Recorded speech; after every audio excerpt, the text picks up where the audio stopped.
हिंदी में यूपीएससी की तैयारी से संबंधित प्रोग्राम्स को देखने के लिए सब्सक्राइब करें study IQ IAS Hindi. Hello students, Pahalgam हमले के बाद से आप देख रहे होंगे कि भारत और पाकिस्तान के बीच में लगातार बहुत तेजी से बदल रहे हैं। और इस तेजी से बदलते हुए घटनाक्रम में अगर आप ध्यान देंगे तो पाएंगे कल यानी कि बुधवार को 3 महत्वपूर्ण कैबिनेट कमिटीज की बैठक हुई। इसमें सबसे पहली बैठक थी सुरक्षा मामलों की कैबिनेट कमेटी की बैठक, इसकी बैठक हुई। फिर राजनीतिक मामलों की कैबिनेट कमेटी की बैठक हुई, CCPA की बैठक, और उसके बाद आर्थिक मामलों की कैबिनेट कमेटी की बैठक हुई। और इन सब बैठकों के बाद कैबिनेट की पूरी बैठक भी हुई। तो ये बहुत महत्वपूर्ण घटनाक्रम है। वास्तव में CCS की बैठक और ज्यादा महत्वपूर्ण इसलिए भी हो जाती है कि इसकी बैठक इसके जस्ट पहले हुई थी, पहलगाम हमले के नेक्स्ट डे। और उसमें जो डिसीजंस हुए और उसके बाद के जो घटनाक्रम हुए उसमें आप देखते हैं कि सिंधु जल समझौते को निलंबित किया गया, अटारी बॉर्डर को सील किया गया, पाकिस्तानियों को वापस जाने के लिए कहा गया, उनका वीजा रद्द कर दिया गया। तो ये बैठक बहुत ही महत्वपूर्ण है और इन बैठकों के बाद जो भी निष्कर्ष सामने आएंगे वे हमें बहुत जल्द पता चलेंगे। इस परिप्रेक्ष्य में जानना चाहिए महत्वपूर्ण कैबिनेट कमेटीज क्या होती हैं, कैबिनेट कमेटी का गठन कैसे होता है, उनके मेंबर्स कौन होते हैं, वे किस प्रकार के काम करती हैं और भारतीय प्रशासनिक संरचना में उनका स्थान कहां पर है। तो शुरू करते हैं। आज टॉपिक है CCS, CPA और CA की बैठक क्या होती है कैबिनेट समिति। देखिए, जो मंत्रिमंडलीय समितियां होती हैं, जो कैबिनेट समितियां होती हैं, वो वास्तव में एक प्रकार से एक्स्ट्रा कॉन्स्टिट्यूशनल बॉडीज हैं। ये गैर संवैधानिक संस्थाएं हैं, अर्थात इनके बारे में कहीं पर भी संविधान में वर्णन नहीं किया गया। इस संबंध में संविधान में कोई भी अनुच्छेद नहीं दिया गया है। वास्तव में इनका गठन जो होता है वह government of India transaction of business rules के अंतर्गत होता है, यानी कि भारत सरकार कार्य नियम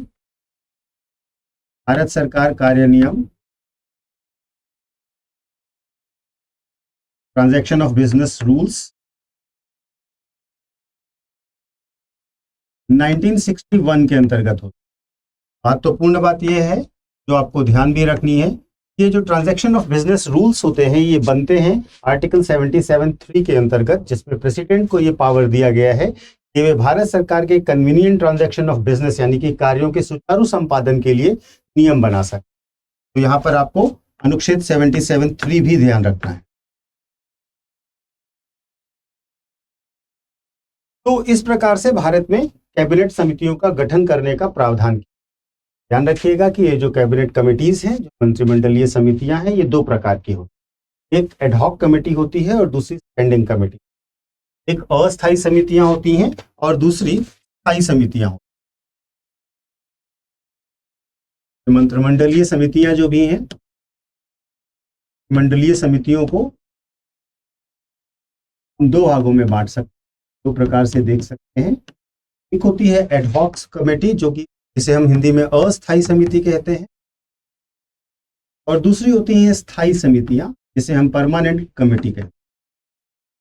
तो भारत सरकार कार्य नियम के अंतर्गत वर्तमान में 8 स्थायी समितियां हैं। अस्थायी समितियां जो होती हैं वे वास्तव में किसी विशेष उद्देश्य से बनाई जाती हैं, किसी विशेष पर्पस से बनाई जाती हैं, जो अपने पर्पस पे रिपोर्ट दे करके अपना काम खत्म कर देती हैं और वो समितियां समाप्त हो जाती हैं। स्थायी समितियां लगातार गठित की जाती रहती हैं। ये कैबिनेट समितियां जो होती हैं, ये जो मंत्रिमंडलीय समितियां होती हैं, इनका गठन वास्तव में मंत्री करते हैं और जैसा समय और काम की आवश्यकता होती है उसके अनुसार करते हैं। इसमें कितने सदस्य होंगे, इन समितियों के क्या नाम होंगे, इसका गठन किस प्रकार से होगा, ये समय समय पर चेंज होता रह सकता है। लेकिन ये जो कैबिनेट कमेटी है ये वास्तव में क्या करती है, ये मंत्रिमंडल के मंत्रियों के निर्णय लेने में सहायता करती हैं, एक विचार का मंच प्रदान करती हैं, संबंधित मंत्रालय के निर्णयों को अच्छे से लिया जा सके। अब अगर हम देखें ये 8 महत्वपूर्ण समितियां कौन सी होती हैं, तो एक होती है कैबिनेट की नियुक्ति committee, appointment committee on cabinet होती है।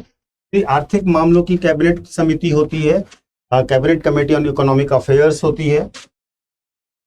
तीसरी राजनीतिक मामलों की कैबिनेट समिति होती है, जिसे हम cabinet committee on political affairs कह सकते हैं। निवेश और विकास पर कैबिनेट कमेटी होती है।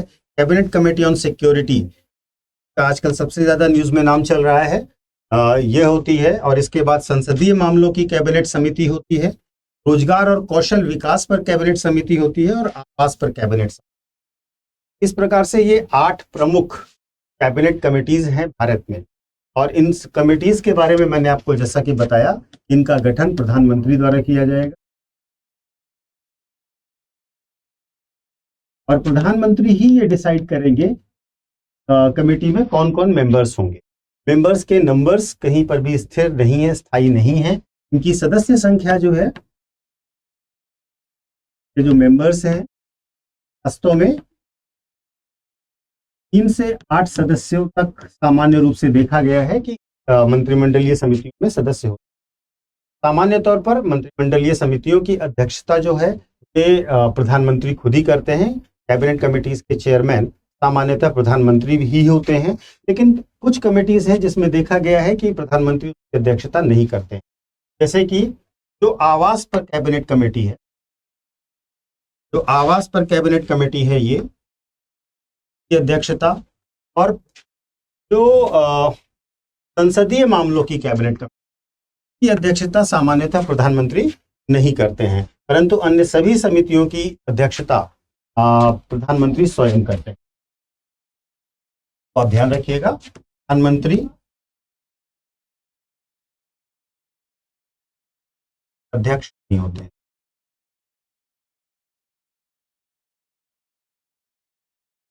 इन अन्य सभी कैबिनेट कमिटीज की अध्यक्षता प्रधानमंत्री सामान्यतः स्वयं ही करते। इन सभी कमिटीज में सबसे इंपॉर्टेंट कमेटी अगर हम एडमिनिस्ट्रेशन के नजरिए से देखें तो cabinet committee on political affairs होती है, यानी कि राजनीतिक मामलों की यह समिति जो होती है, कैबिनेट समिति, यह सबसे महत्वपूर्ण समिति मानी जाती है। इस समिति को सुपर कैबिनेट भी कहा। जितने भी देश के राजनीतिक मामलों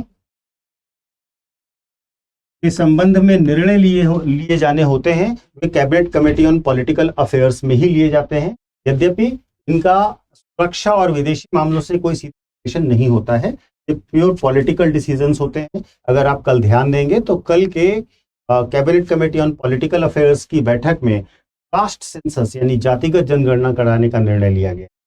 बहुत महत्वपूर्ण निर्णय है जो भारत के राजनीतिक परिप्रेक्ष्य को पूरी तरीके से बदल। आगे बढ़ते हैं, क्योंकि सबसे ज्यादा न्यूज में कैबिनेट कमेटीज ऑन सिक्योरिटीज है, सीसीएस है, तो थोड़ा सा सीसीएस के बारे में भी जान लेते हैं। सीसीएस यानी कैबिनेट कमेटी ऑन सिक्योरिटीज, यह जो है इसकी अध्यक्षता जो करते हैं वो सामान्यतः प्रधानमंत्री जी द्वारा स्वयं किया जाता है। के अन्य सदस्यों में रक्षा मंत्री, गृह मंत्री, वित्त मंत्री और विदेश मंत्री होते हैं। ये इनके परमानेंट मेंबर्स होते हैं। इसके सिवा इस कमेटी में अन्य लोगों को भी बुलाया जा सकता है, आमंत्रित सदस्य भी होते हैं। तो जैसे अभी जो बैठक हुई है उसमें राष्ट्रीय सुरक्षा सलाहकार अजीत डोभाल थे, कैबिनेट सचिव वी सोमनाथन थे, रक्षा सचिव राजेश कुमार सिंह थे, और इन सबको इस बैठक में बुलाया गया था। एक और महत्वपूर्ण चीज जो आपको यहां से जाननी चाहिए कि में इन कैबिनेट कमिटीज की पोजीशन क्या है। देखिए, भारत जो है वो ब्रिटेन की संसदीय प्रणाली को फॉलो करता है, जहां पर मंत्रिपरिषद प्रकार की सरकार होती है। कैबिनेट फॉर्म ऑफ गवर्नमेंट को हम लोग फॉर्म करते हैं, और ये कैबिनेट फॉर्म ऑफ गवर्नमेंट में कुछ महत्वपूर्ण जो समझिए कि इंस्टीट्यूशंस होते हैं। तो सर्वोच्च निर्णय लेने की एजेंसी होती है वो कैबिनेट होती है। कैबिनेट यानी कि मंत्रिमंडल, ये सर्वोच्च निर्णय लेने की संस्था है, और इसकी सहायता के लिए प्रशासनिक व्यवस्था में कैबिनेट सचिवालय होता है।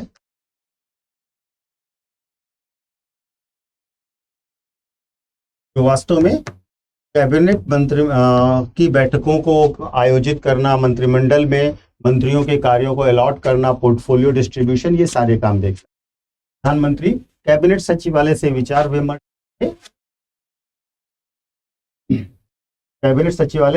विमर्श करके क्या करेंगे, कैबिनेट समितियों का गठन करें।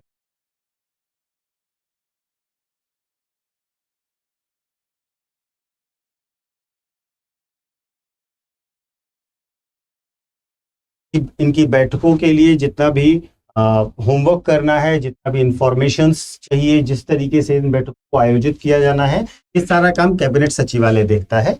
और ये मंत्रिमंडलीय समितियां वास्तव में स्वयं निर्णय नहीं लेती हैं, ये अपने निर्णयों को फॉरवर्ड करती हैं कैबिनेट के पास, मंत्रिमंडल के पास, जो पूरा कैबिनेट होता है, और फिर कैबिनेट से इस पर निर्णय किया जाता है। जरूरी नहीं है कि कैबिनेट समिति की रिकमेंडेशंस को कैबिनेट एक्सेप्ट ही करे, उसमें चेंजेस और संशोधन भी कर सकते हैं। इस प्रकार जो कैबिनेट समितियां होती हैं उनके बारे में आपने जाना, किस प्रकार से कैबिनेट समिति का गठन किया जाता है, और कैबिनेट कमेटी ऑन सिक्योरिटी वास्तव में किस संबंध में काम करती है यह भी जानिए। ये वास्तव में देश के रक्षा मामलों, जो विदेशों से हमारे यहाँ आतंकवाद की स्थितियां होती हैं उनके मामलों में, और इस प्रकार के मामलों में अपने सुझाव देते हैं और डिसीजंस लेते हैं। महत्वपूर्ण ये है कि जो ये बैठकें होती हैं ये सामान्यतः प्रधानमंत्री की अध्यक्षता में होती हैं, और किसी महत्वपूर्ण और अति महत्वपूर्ण पर निर्णय लेने के लिए। आज इतना ही। Thank you so much. Hindi में यूपीएससी की तैयारी से संबंधित प्रोग्राम्स को देखने के लिए सब्सक्राइब करें स्टडी IQ IAS हिंदी।